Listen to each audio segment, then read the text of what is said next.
everybody. Welcome to the weekly news recap for the 11th to the 17th of March 2024. So, we had a couple of updates this week. So, a new game announced by a brand new studio operating out of Poland. I forget the name, to be perfectly honest. I forget the name of the studio. But they were formed over the pandemic.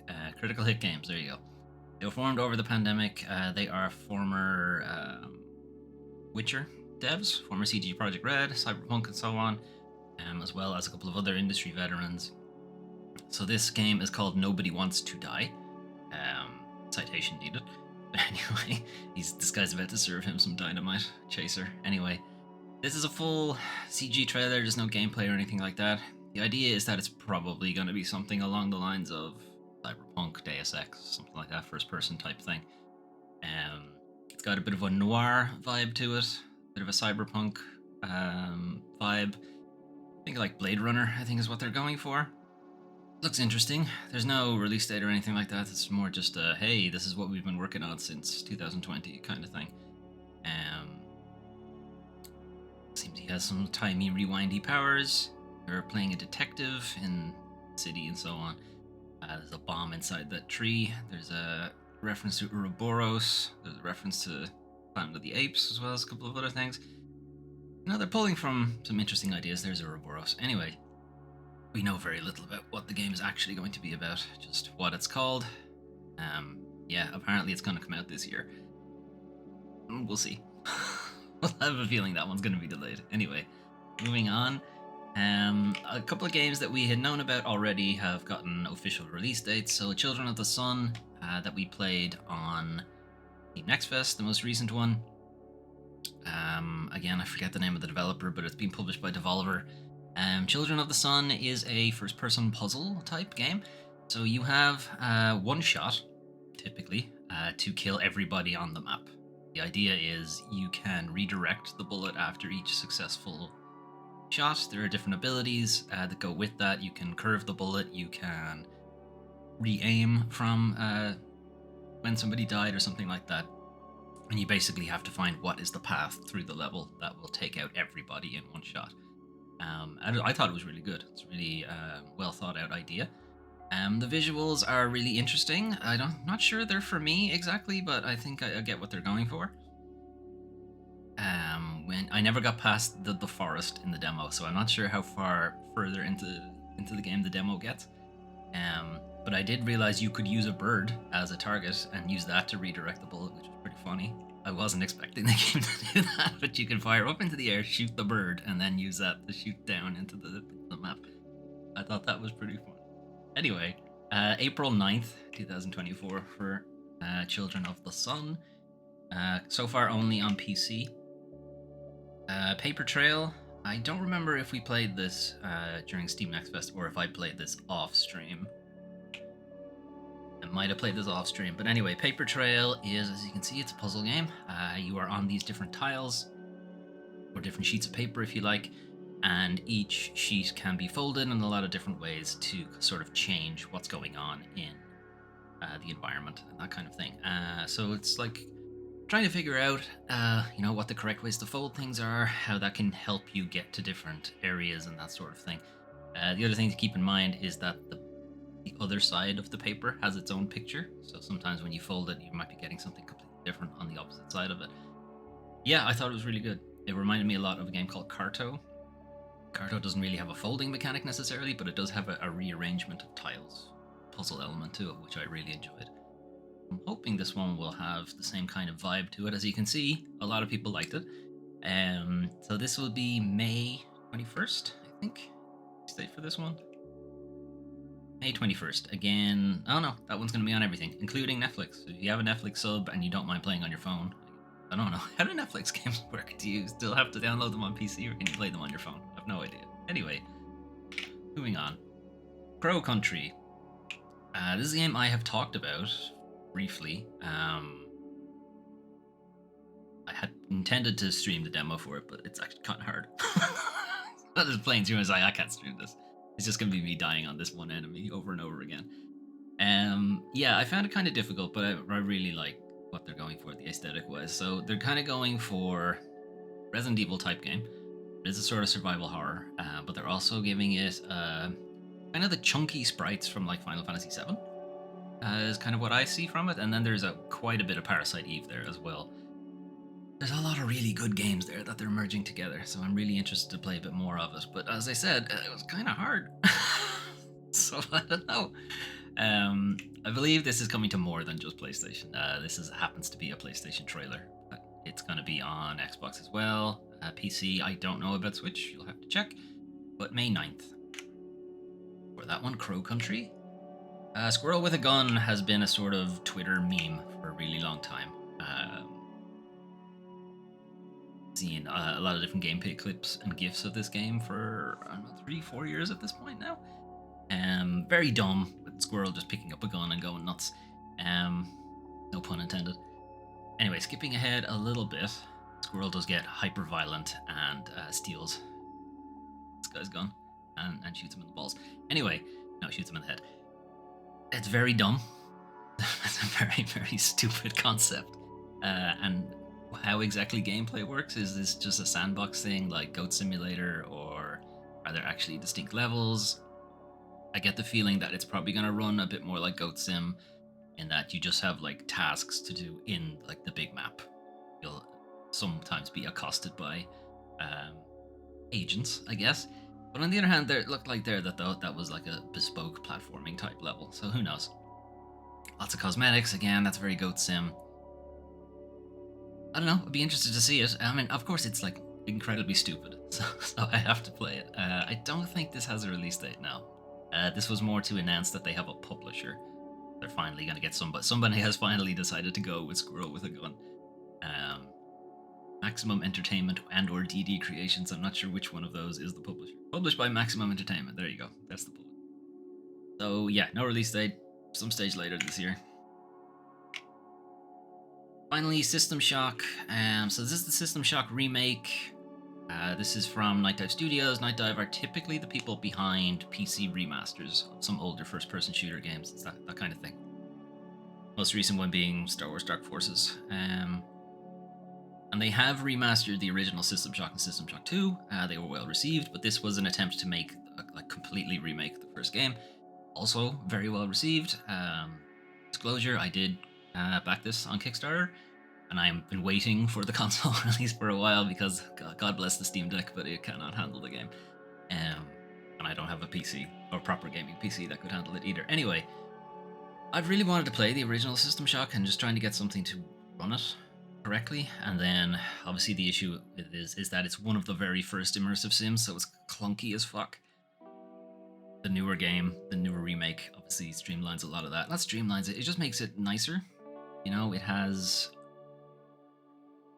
like not snap aiming, but like, if you're familiar with the older style immersive sims, trying to pick something up required like super pinpoint accuracy to do it, and sometimes you would absolutely just miss items in the environment because of how accurate you needed to be. A little bit.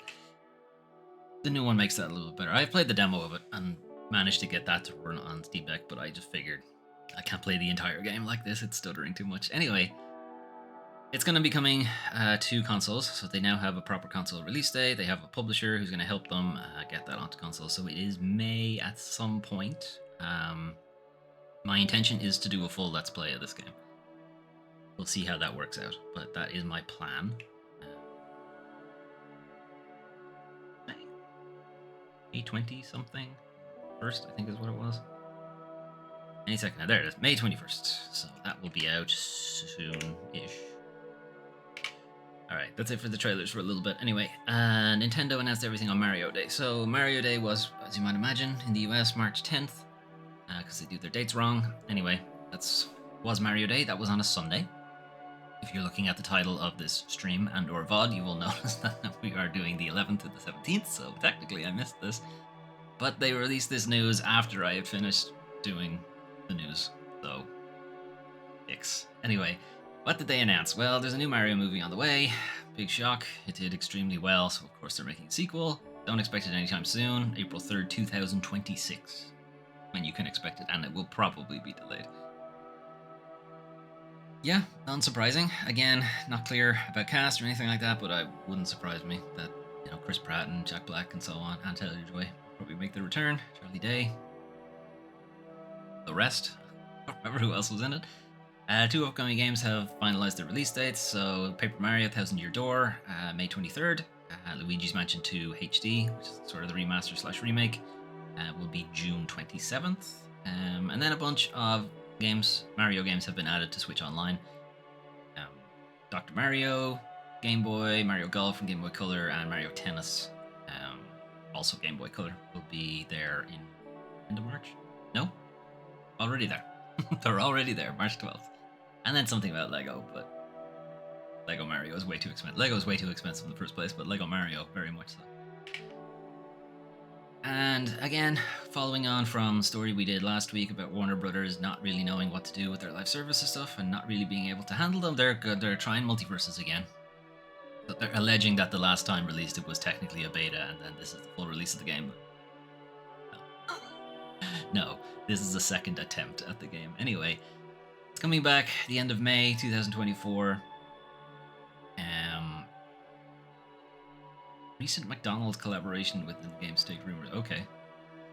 Apparently. I completely missed that part. Anyway, no real explanation of what changes have been made based on the beta. The only thing we don't for definite is that it's changed engines. Or not changed engines exactly, it's just gone from Unreal Engine 4 to 5. It's fine. I don't think that's as big a jump as it's made out to be. There will be new characters added and so on. The real question will be is do they have the staying power? Because last time, Multiverses, the reason it shut down, and not because it was a beta. We see you, Warner Brothers. The reason that it shut down because they just couldn't keep people playing it. When you're gonna launch a live service, people are now expecting, and this has been drilled into customers, players, for the live service thing, because other live services have done the same thing, which is new content constantly. Big churn of we want you to stay inside Fortnite forever, so we're going to release new things in Fortnite constantly. Keep you in Destiny forever, new things in Destiny all the time, and so on. Daily grinds and quests and what have you. And Multiverses didn't do that, which in one way is good, but at the other side is they're billing it as a service game instead of just a standalone thing. Standalone games that don't have new content constantly, that's fine. But if you're going to have a service thing, then yeah, it's going to be expected, and Warner Brothers were not up to the task of doing that. It required, as they've just discovered, it requires a lot of people to make that work. And the game was taken down because they just couldn't keep the numbers up anymore, and they were not churning out all of the content and skins and what have you, new characters that would be expected of a service type game. Will they do that this time around? We'll see. They didn't last time. Warner Bros. Also have a history of selling their live service games to other publishers when the going gets tough. The Matrix Online was sold off to Sony. DC Universe also sold off to Sony. It seems they have a track record of just selling things to Sony. The sound of things. DC Universe Online, I think, has only just recently shut down. Still going? I actually don't know. The Matrix Online very famously stopped like 2 months or something. Warner Brothers shut it down, then sold it to Sony, and they resurrected it. And again, it never really had a huge player base. My point is, don't expect this to hang around for very long. Or go very quickly. It'll go the other live service route, which is we're going to shut down the servers, but we're going to make everything free. More or less. We'll see. Speaking of free, Epic Games this week. So your free Epic Games, there's 2 of them. Deus Ex Mankind Divided is the good one. To be fair, I don't know if the second one is good or not. I've just never heard of it. Deus Ex Mankind Divided, very good game. Or rather, it's 2/3 of a very good game. And then completely unfinished third act. That's super rushed and really disappointing. But up until then, really, really good. First-person immersive sim, stealth thing. You don't see many of them anymore. It's pretty much just Arcane who make this, and Arcane ended up making Redfall, so it's been a while since we've seen a decent first-person immersive sim. So if you, like me, are still pining for those days and you haven't played Mankind Divided, give that a shot. If you haven't played Deus Ex at all, I'd probably start out Human Revolution, but I mean, Mankind Divided is free, so why not do that? As I said, it's 2/3 of a very good game. and the last third is extremely rushed. It's a shame. Anyway, the other free game is The Bridge. Again, I have not heard of. Don't know if it's actually any good or not. It's 4.1 stars. Decent. Actually higher than Mankind Divided. Mankind Divided is 4 stars. The Bridge is a logic puzzle game that forces the player to reevaluate their preconceptions of physics and perspective. As Isaac Newton meets MC Escher, manipulate gravity to redefine the ceiling as the floor while venturing through impossible architecture. So is it VVVVVV? Screenshots. Just one static image. Sounds like VVVV. I think it's only 6 Vs, but I'm gonna keep saying that. Right, anyway, moving on. Monthly games. So this time around, PlayStation Plus catalog has been updated. So some games have been added, some games have disappeared. Or Tokyo, for instance, is no longer there, as well as a couple of others. So the March catalog, we're looking at NBA 2K24, right? Fourth game, who cares? Midnight Suns. Marvel's Midnight Suns is a card-based tactical game. So think XCOM, but also cards, and then also the Marvel characters. It's not tied to the MCU in any way, obviously because Wolverine is there. Famously, the MCU doesn't have the mutants for some fucking reason anyway. I have heard this is very good, and I have been interested in playing it for a while, and I actually own it. Forgot I bought it. I think I bought it when it was super cheap and just haven't gone on to play it. I've been reluctant to play it because I'm flip-flopping between streaming it or not. Because I know Marvel/Disney would be, very heavy on the content ID issues, so I don't know. I'm thinking about it, but we'll see. But I've heard some really good things about this. And from what I've heard, it was done dirty by critics and marketing and so on. People who play it seem to think it's very, very good. And then there's people who are like, huh? That game came out? Resident Evil 3, the remake. Again, this will feature at some point in my fully played Resident Evil series that I'm taking a small break from right now. This is one of the few Resident Evils I have not finished. It's basically this and Resident Evil 0. And Resident Evil 0 I actually have not played. Every other mainline Resident Evil I have played. But this one I've never finished. I don't know why. I think I just stopped playing it halfway through. Oh, I remember now. I remember why I stopped. Okay, well, that'll be interesting when I get there. Okay, Lego DC Supervillains. It's a Lego game. I'm sure at this point you probably know what you're getting yourself into, but it's like fun and zany and kind of colorful, comedic stuff around Lego. It's a big collectathon. Lots of things to pick up and characters to unlock and vehicles to unlock and side puzzles and stuff like that. The Lego games tend to be fairly content dense, if not particularly taxing or anything like that. But they're a decent enough time. You'll have a good time, if not a great time, necessarily. Mystic Pillars Remastered. I was unaware there was a Mystic Pillars unremastered in the first place, but okay. Mystic Pillars is a unique blend of intriguing puzzles and immersive storylines set in ancient India. A game is a reimagination of the traditional board game. Ali Guliman. Guardian International Mary Mancala. I do know Mancala. Okay. Mancala game? Yes? Alright. Fair enough. Blood Bowl 3 is, I believe it's like American football if you could kill the opponent. I think that's kind of the issue. The iconic death sport returns with the new video game of a fantasy football, faithfully using the latest board game rules and new content. Oh, it's based on an actual property. Okay. Well, Blood Bowl I think is a Warhammer thing, actually. So it probably has its own rules based on that, but I believe the gist of it is American football, but you can kill them. Super Neptunia RPG is something probably based in the Hyperdimension Neptunia stuff. Side-scrolling action RPG set in a meta world where gorgeous 2D rules supreme, leaving you to team up with 3 other goddesses to fight back in the name of 3D. What? Okay, I know the Hyperdimension games are sort of like they make like there's a proper like Japanese term for it. I forget what it is, but it's like they take the consoles themselves and turn them into anime girls and give them personalities and whatever based around that.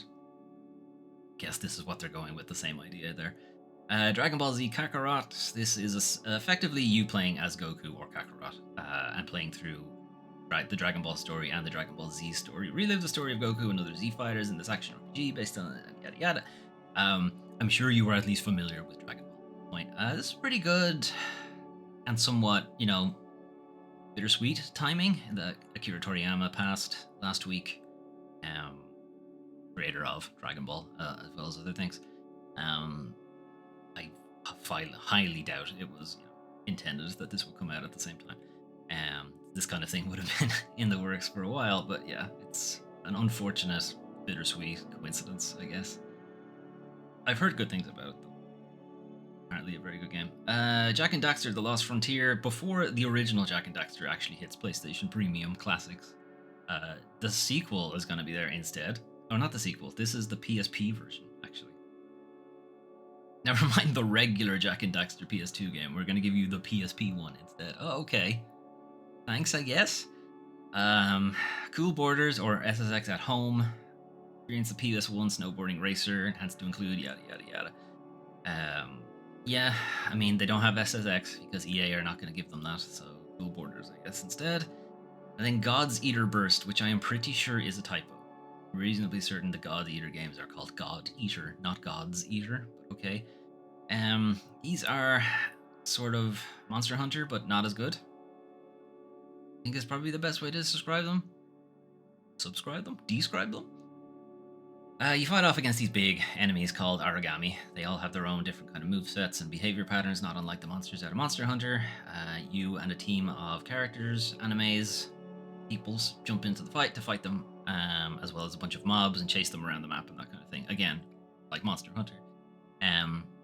But the way Monster Hunter is a little bit different is that it goes all in on your gear and your equipment, your loadout. You take very specific things in to fight specific monsters and stuff like that. Or you don't. Or you're like me and you just take the same thing every time and do your best. God Eater is a little bit different than that. Mostly you're just trying to get super powerful and fight the boss. They're fine. They're fine games. Anyway, this is the PSP God Eater. The Phoenix Wright Ace Attorney trilogy. It's the first 3 Phoenix Wright games. Been out for a while now, but I mean, this is a good package and it's free. What it's doing in classics, I don't know. Really shouldn't be in classics. I mean, Ace Attorney in general, yes, should be in classics, but I suppose this does make sense. Anyway, moving on. JoJo's Bizarre Adventure All-Star Battle R, I think, is a fighter. I don't think it's a Muso thing. I think there is a JoJo Muso game, like Dynasty Warriors type thing. Charismatic Heroes, Striking Art Star, Forget Catch based on the All-Star Battle system. Fighting tempo, the addition of hit stops and jump dashes. I think this is a fighting game rather than a Muso type thing. My Hero Academia, I think, is the same thing, but My Hero Academia characters instead. Starting April 1st, April Fool's Day, My Hero Academia Season 1 will be available. Oh wait, this shouldn't be in the games section. This is literally the anime, not the game. There should be a headline here or a title or something to tell you that this is part of PlayStation's anime core offerings. Anyway, it's an okay month. Midnight Suns will probably be a good time. Resident Evil 3, if you haven't played it yet, again, probably decent enough time. And then the rest of it is very... Well, DC Supervillains is broad, I suppose. The rest are kind of niche. Blood Bowl is very niche. I mean, it's good to have niche titles as well, but give me something I haven't either already played or already own, please. Anyway, moving on. Those are some of the games you can play soon. What if you want to play something right now? If you really want to, I suppose, you can play Outcast: A New Beginning. This is a reboot of the Outcast series, which is a very old DOS game, I think? Commodore 64 Spectrum thing? It's old as fuck. Anyway, side-scrolling shooter type thing. This has been rebooted to be an open world third-person shooter. I haven't seen this trailer, so I'm not sure if there's actual gameplay in it. Probably the best aspect of it is the flying around part. So your character does have a jetpack. They can fly around its open world. What's not clear is how freeing it is. So playing the demo, playing the demo, you seem to be relying on the wingsuit aspect a bit more than the actual jetpack.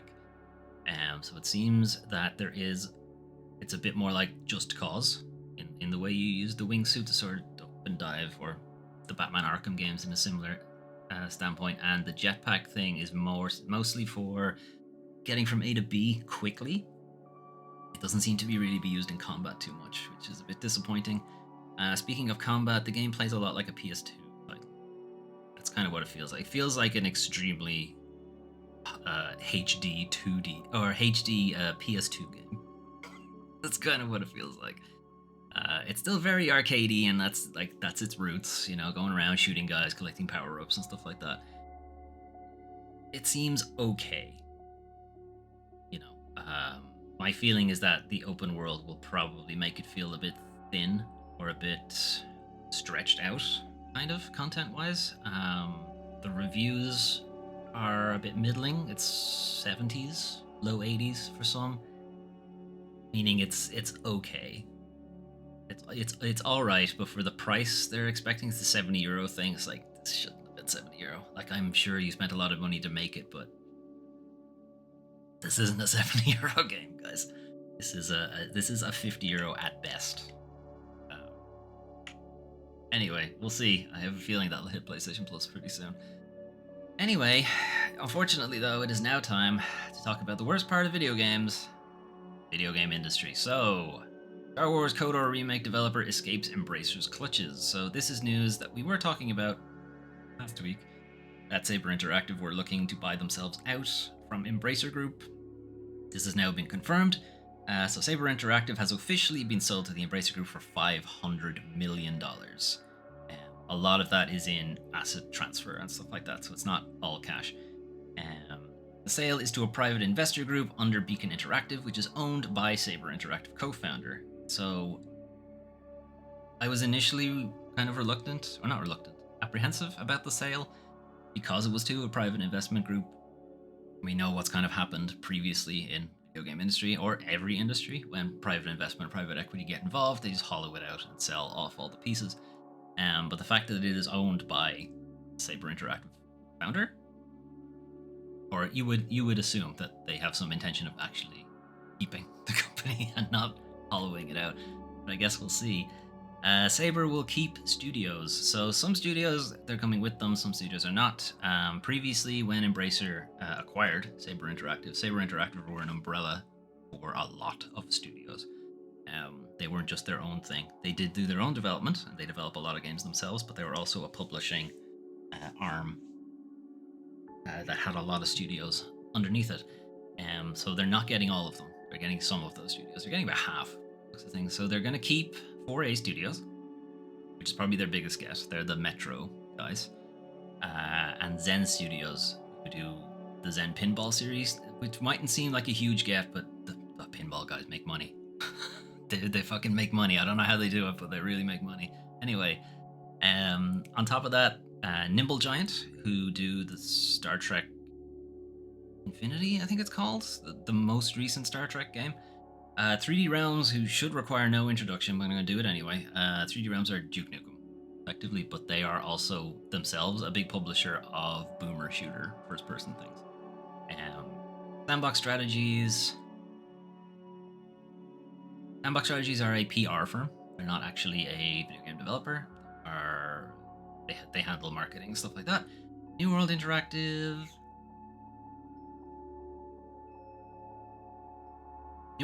I think, are the Insurgency people.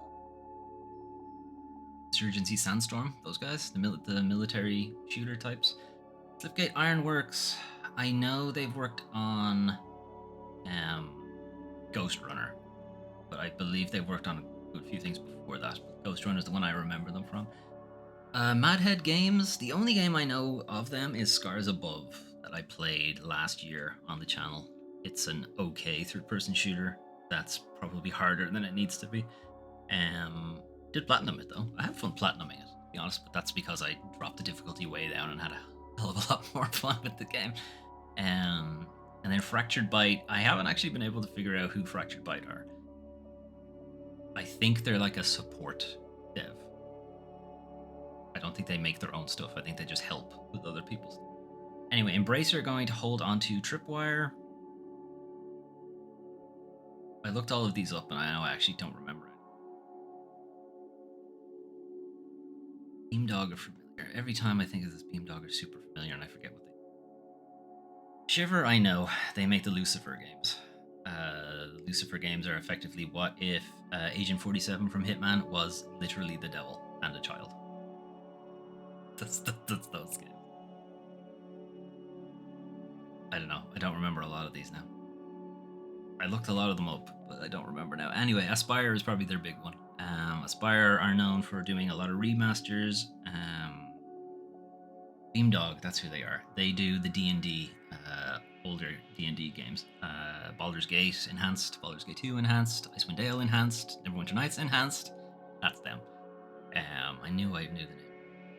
Anyway, Aspyr are also a remastery type people. They did the Knights of the Old Republic remasters. They were also going to be doing the Knights of the Old Republic remake, but that was taken from them and given to Saber Interactive. And now Saber are no longer part of Embracer, so the question is, what's happening with KOTOR? Supposedly, development is still with Saber, but I believe there is a publishing agreement between them, between Embracer and Saber Interactive, that Embracer will still publish the game and obviously get the money and royalties from that. Is this article? Okay, I was wondering, because I've read a couple of different articles. I couldn't remember which one of these had this. Anyway, this is the breakdown of who's getting what. So retained assets, this is from Embracer's point of view. Embracer are keeping everything on the left.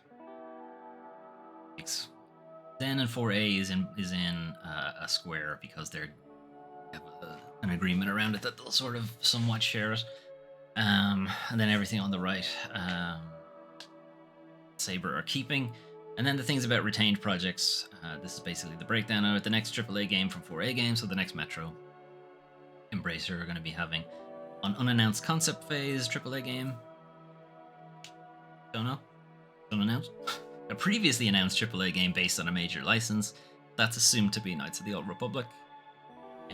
A new AAA multiplayer shooter based on a controlled IP. Don't know. Probably Insurgency, but not entirely sure. A new AA game based... Actually, no. Insurgency wouldn't be AAA. I don't know. A new AA game based on an Asmodee IP. Yeah, Asmodee do a lot of board game stuff, so... Probably Warhammer? A new AA game from 35 Big Things based on an owned IP. Not sure. Killing Floor 3. Who was Killing Floor again? Tripwire or Killing Floor. I think that's who they are. Teardown is Tuxedo Labs. So Teardown is reverse Minecraft. Instead of building stuff, you tear it down. And the full upcoming pipeline and back catalogue from Zen. Of course, they're keeping Zen because, as I said, the pinball bunny, the pinball guys like money. Aspyr and Tripwire, so they're keeping a lot of the back catalogue as well. But any new pinball games, I think, are going to Saber. Anyway, it's good to see that they're getting out from under them. The other former publisher that was embraced by Embracer Group, Gearbox, also in talks to buy themselves out, but we don't know where they're at yet on that. Hopefully, we'll have some news about that soon. Because Embracer is a bit of a corpse right now, and anyone who could get out of it before it finally dies, that'll be good. Alright, speaking of people who are jumping ship, Respawn veteran Stig Asmussen forms Giant Skull to build AAA single-player games. So, Respawn, EA, software, that's not true.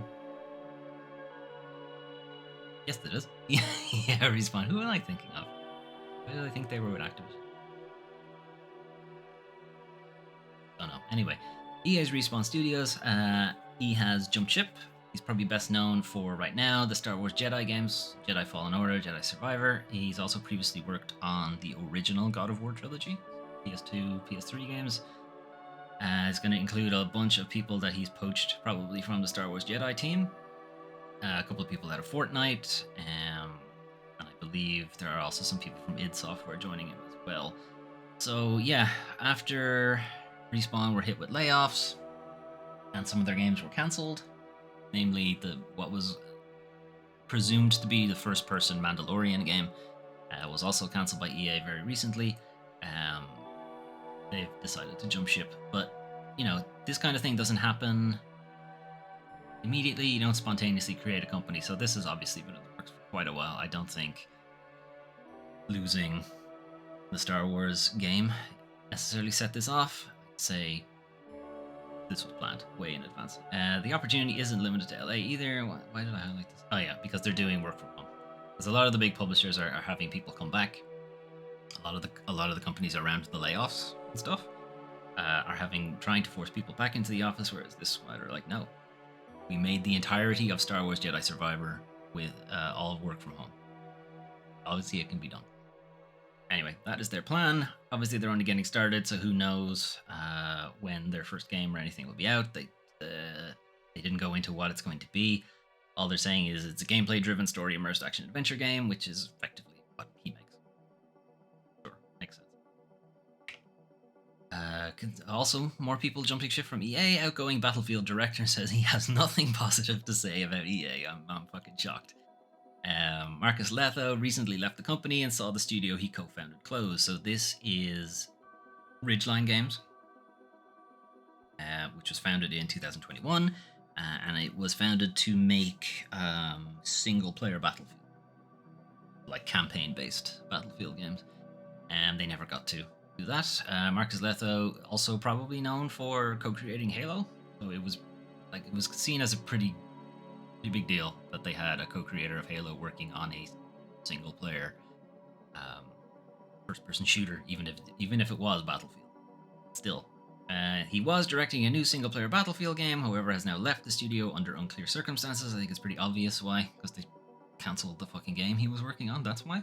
He was just given a heads up because he was creative director. Anyway, on Friday, Letho commented to say that I've not been saying much here being Twitter, since I don't have anything positive to say about EA, my recent departure, and how so many, including my team, are suffering due to the industry sweeping layoffs. Clearly, he's pissed, but isn't going to say anything because he still needs to actually work in the industry. But he did like a message from somebody else who said, or liked a reply from somebody who said EA are the epitome of corporate greed. So, I mean, bold statement, hot take there, but somebody... former employee who's still looking for a job reference, presumably. Anyway, I thought this was kind of telling of how EA handle their studios. Criterion Games, the studio behind Need for Speed, will now oversee Battlefield's next single-player project. Yes, let's give a first-person shooter to a company and developer that has hyper-specialized in racing games. This will go well. What are you doing, EA? Anyway, I'm sure it's been transferred to them so they could keep IP rights or concept art or something like that, and then it'll be quietly cancelled all the way down the line. This is something a lot of the bigger publishers have been doing with their developers who were known for one thing, but that one thing didn't do well on the last outing, and now they've decided, oh, it's not going to do well ever again, so now we're going to turn you into either a support team, which is what was done for Toys for Bob by Activision, kind of thrown into the Call of Duty mines. A lot of developers around Activision were thrown into the Call of Duty mines. You make Call of Duty things now. I don't care why we acquired you in the first place. Now you just make Call of Duty. This was also Sony, PlayStation Studios, trying to force their typically narrative cinematic developers to make live service multiplayer things. Not something they're known for. It's going to take a while for them to figure out how to do it in the first place, and even if they do, a lot of them didn't want to. Naughty Dog did come out to say that we don't want to be supporting a multiplayer game for years. Literally said that. And yes, PlayStation were like, no, live service now. Until they got rid of Jim Ryan, and then they're like, no live services ever. Make up your mind. This is why there's no announced PlayStation exclusives for a good while. Activision did the same thing, and EA are doing the same thing as well. Obviously, they tried to shoehorn live services stuff into Anthem for BioWare. BioWare obviously best known for their single-player RPGs. Yeah, let's make them do a first-person or / third-person shooter thing with live service elements, and we also had that turned out. Anyway, moving on. Another AAA game studio founding called Empty Vessel announces its establishment, and they're developing an immersive shooter. So this is featuring talent from a lot of well-known franchises: Doom, Quake, Call of Duty, Last of Us, Borderlands, Tomb Raider, Callisto Protocol. Again, a lot of studios that have seen layoffs. So hopefully these are the people who suffered from those layoffs and are finding a new place to go. Empty Vessel is led by CEO and game director Manuel Palatic. I think both him and their their COO, are id Software, so Doom, so on. Again, we don't know. Even this concept art stuff they're showing is just the game, or it's their mascot. In the same way Koji Productions has their mascot. It's not the game itself. Like, this is a studio trailer kind of thing. But anyway, we'll see how it works out for them. They're again only starting. Their next game is, add 4 years to it. We'll actually see it. And then finally, a company that actually did the right thing and removed the person responsible for the poor performance. Starbreeze removed CEO following Payday 3's performance. The studio's board decided its strategy needs a different leadership. Good. You did the actual right thing. Don't lay off people, because they didn't make the mistake. The CEO is the guy. The buck stops with them. They're supposed to take the responsibility. That's why they get paid that much money. That's the whole point. That's the whole point of their salary. That they have all that responsibility, and yet every other company forgot that. I think they just pay the CEO because they have a title, I guess, not because they have all of this legal responsibility. Anyway, the board's consolidated assessment is that the execution of strategy needs a different leadership, so they said goodbye to whatever his name was. Where?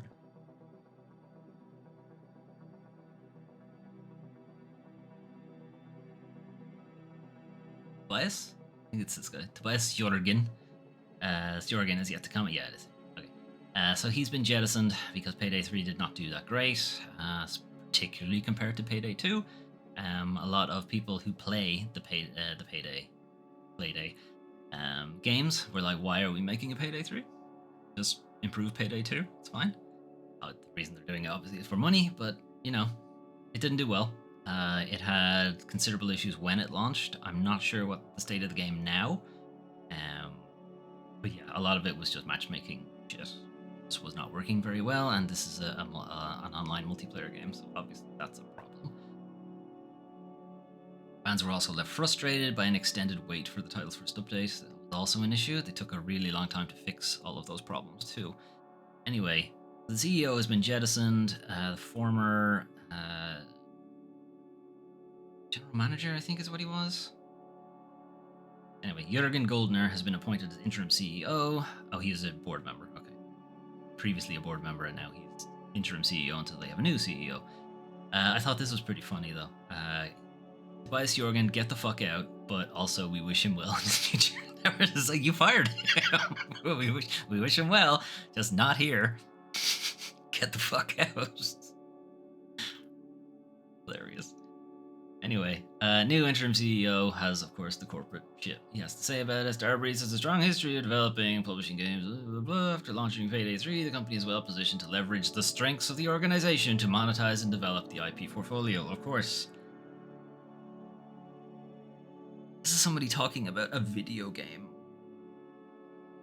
There's no whimsy or joy or anything in that. Just money go up, number go up, stuff. Anyway, moving on. What's going on in the industry? What's going on in the community at large? Well, Dragon's Dogma 2 released a character creator last week before maybe, and as is usual for pretty in-depth, pretty good character creators, people have been making some crazy shit with it. So we got somebody who's managed to make Timothée Chalamet, which is pretty impressive. Tobey Parker from Spider-Man 3. Not Tobey Parker. No. Tobey Maguire. Who the fuck's Tobey Parker? I just merged Peter Parker and Tobey Maguire. Okay. Anyway, this is pretty good. Lae'zel, Baldur's Gate 3. Pretty decent. Millicent, Elden Ring. pretty good job. We couldn't obviously do the prosthetic arm. Leon Kennedy from Resident Evil. This one's a bit cheating because the hair that's in the game is literally Leon. I think it's lifted whole from Resident Evil. That one's cheating, IMO. And then some people, I don't think these are meant to be actual characters, but they're, they look like people. That's pretty good. Will, again, Baldur's Gate 3. And then somebody just collected a bunch of other people's ones. You can see there's some famous people and then some video game characters. So Geralt, obviously in the top left. I'm not sure who the next two are. Possible I'm just not up with whatever the kids are into these days. I think Nero from Devil May Cry 5. Melina, Elden Ring.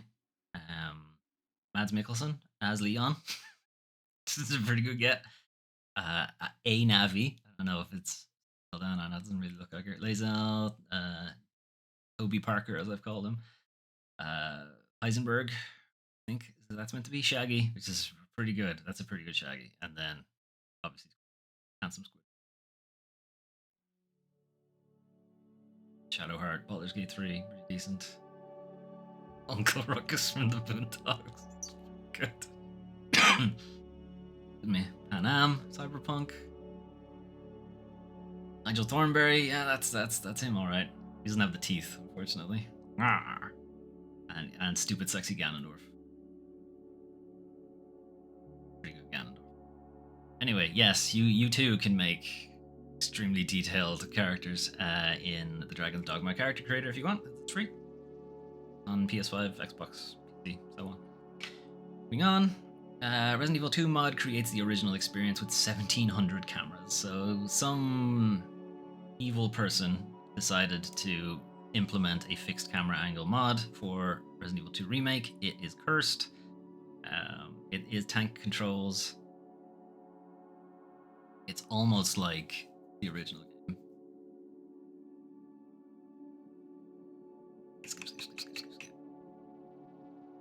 But yeah, absolutely cursed. Tank controls. Awful. I mean, tank controls are fine. I'm fine with them because I'm used to them, but trying to play a modern game with tank controls would be a nightmare. It is interesting though, because some of these camera angles are actually from the original game. Some of these are almost, and it also shows off how close the remake is to the original game. Like some of these scenes just pixelate the shit out of it, and it would be the PS2 game. Get into the... Wow, those items really do shine a lot. It's not so obvious in the main game. He's obviously playing this on New Game Plus as well, because he has a Gatling gun on his back.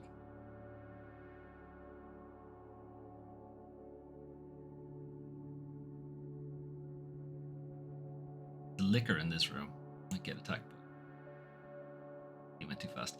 Anyway, if you want to subject yourself to tank controls, still, it's a pretty cool mod. I probably would. Anyway, Elden Ring's iconic Dark Moon Greatsword replica available for £360. So, I don't really ask for much, on the channel from you guys. I give you guys a lot of free content, I don't push the subscriptions or anything like that. So if you ever wanted to give back and thought how can we show our appreciation for Foley and all of his content, £360 piece of plastic would be great. Just put it out there. I wouldn't mind. Disclaimer, please don't do that. For the love of God, don't do that. Anyway, we will leave the only game that came out that was of any real interest to me, at least this week. So we'll leave Outcast: A New Beginning to play in the background. Anyway, that was your news for the 11th to the 17th of March 2024. A lot of games getting release dates announced and stuff like that. A lot of that is obviously hitting market quarters and trying to boost numbers just before earnings calls and so on. So a lot of games getting their release dates announced. April and May are starting to become very stacked.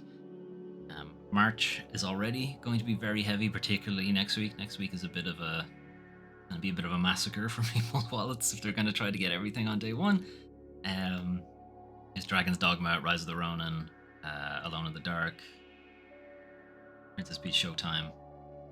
Others I'm sure I'm forgetting. There's a lot coming out next week. Guys, space your fucking releases out a little bit, would you? Particularly Dragon's Dogma and Rise of the Ronin. What are you doing? Rise of the Ronin's gonna get buried. Dragon's Dogma too, I think. Anyway. Other than that, Multiverse is attempting to come back. See how well it does. Again, it didn't hang around very long last time it was out. We'll see if they have the staying power now. Has Warner Brothers discovered just how much effort and how much support live services games take, and how much time it takes away from developing other games? It's also a reason not to particularly enjoy those titles. Anyway, something else. Mario Day, yeah, I mean, Super Mario Bros. Film sequel obviously was going to be happening. It did too well at the box office for them to not do a sequel, so 2026. Mark it in your calendar, I guess. PlayStation Plus catalog is okay this month. It's not amazing, terrible. Marvel's Midnight Suns is allegedly a very good game, and Resident Evil 3 is at least decent, if not nowhere. It's not as good as the Resident Evil 2 remake, but it's still good. It's still a good game. New releases we're looking at here: Outcast. It's okay, I think. Seems to have been the consensus. You're going to be doing a lot of the same thing over and over again, I think is probably going to be the problem with the game. Anyway. Industry bullshit. Saber Interactive got out from underneath the Embracer group. That's good for them. A couple of new development studios have been announced: Empty Vessel and Giant Skull, from industry veterans. Possibly may have been affected by the layoffs in the first place. EA again losing senior and veteran staff. Going to be a knowledge drain over there. Pushing a first-person shooter over to a racing game developer. You are doing, but okay.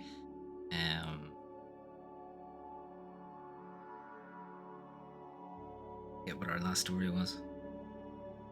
Oh yeah, Starbreeze actually ousted the person responsible for Payday 3 not doing well, instead of shit canning the people who were just doing their job.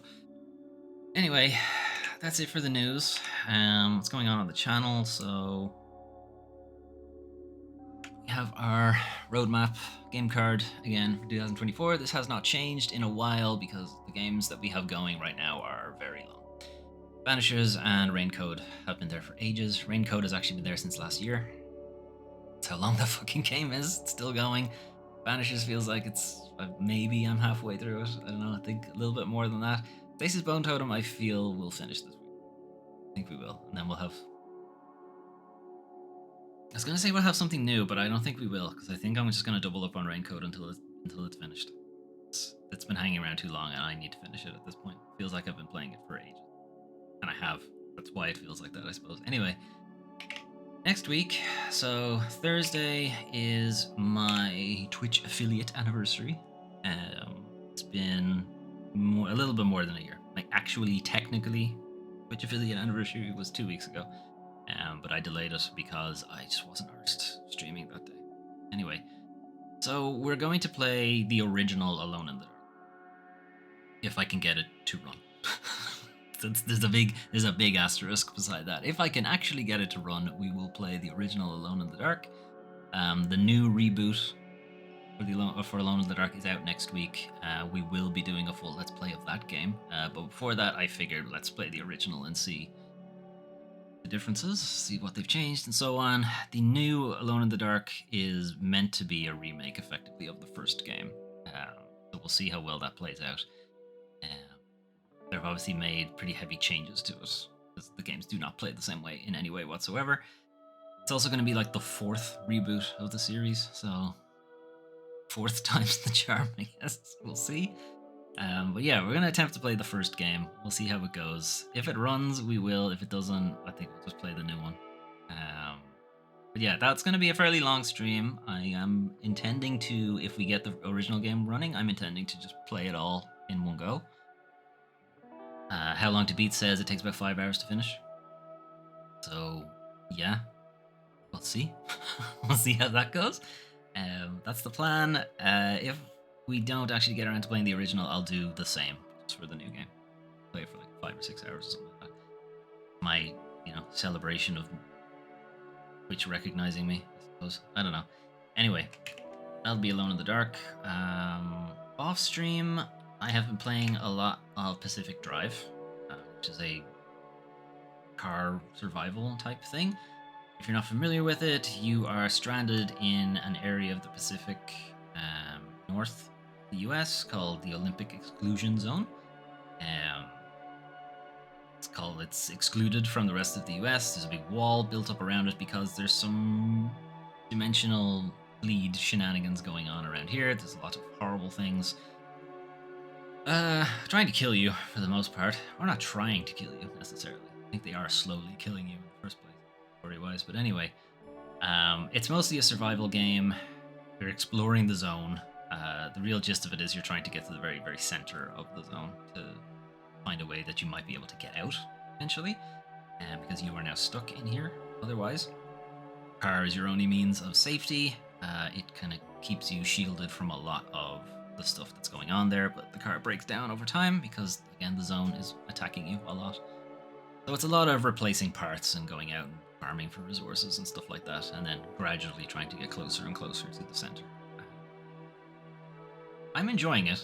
I'm considering doing like a one-off stream of it or something, before I get too far into the game, before it becomes too close to spoiler territory.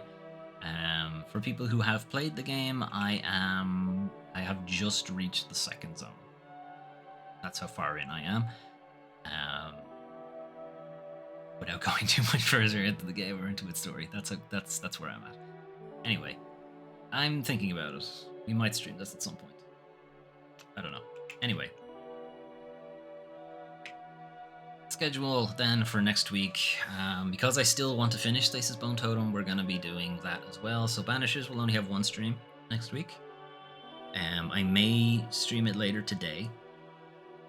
I did say I would do that, and I'm still considering doing it. We'll see. Stasis Bone Totem Wednesday. I have a feeling we're close to the end to that. We might have to do like a lengthy enough stream for it to make it happen, but I think we're close enough to the end. Thursday, as I said, Twitch affiliate anniversary. We're going to try to play the entirety of the original Alone in the Dark all in one go.